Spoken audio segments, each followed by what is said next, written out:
Hello, my name is Diana Garcia and I will be presenting my occupational therapy clinic report for case 3. My client is Mr. G, a 72 years old male currently in a acute care orthopedic setting following a left total hip arthroplasty using a posterior approach. His post-operative day um, 3 and is weight bearing as tolerant on the left lower extremity. He currently uses a rolling walker for functional mobility. Before surgery, Mr. G was independent with LDLs, IADLs, household and community mobility, light carpentry, and walking his dog. Before surgery, increased hip pain was affecting lower body dressing, prolonged standing, and his ability to manage low surfaces.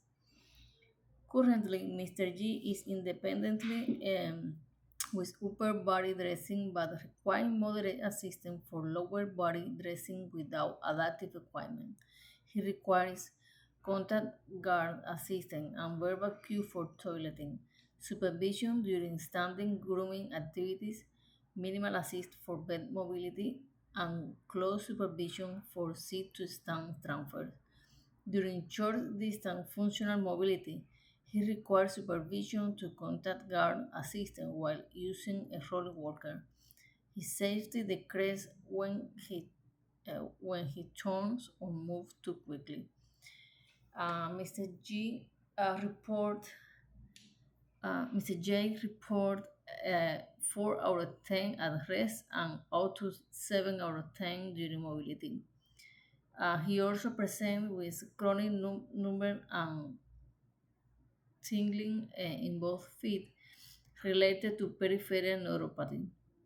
Pain, fatigue, decreased balance, peripheral neuropathy, and his tendency to move quickly contribute to, to an increased risk of fall.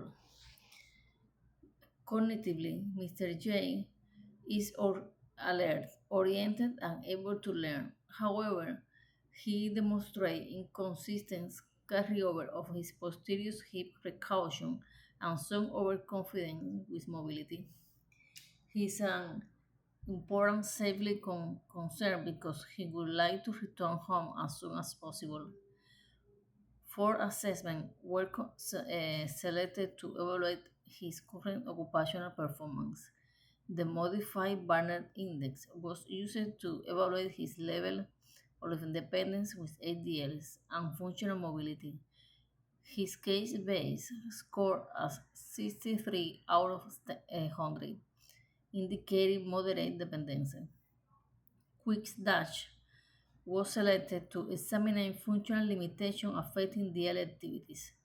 The Balance Scale and the Time Team Performance Oriented Mobility Assessment were also selected to assess balance gait mobility further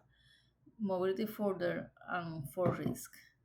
Based on the occupational therapy evaluation and assessment findings, the primary concern are decreased independence with lower body ADLs, decreases safety during functional transfer and mobility, fall risk, and inconsistent adherence to posterior hip precaution.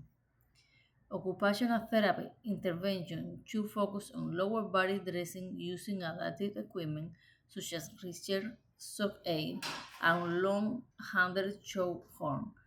Bathroom safety should also be addressed through training with a raised toilet seat and a shower chair or a tube transfer bench.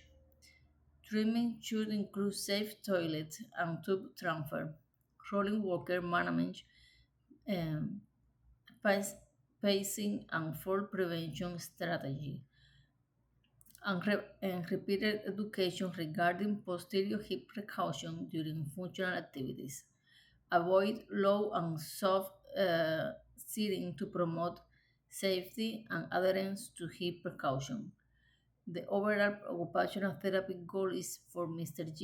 J to maximize independence and safely with ADLs and functional mobility while consistently maintaining his posterior hip precaution in preparation for a safe discharge home. Thanks.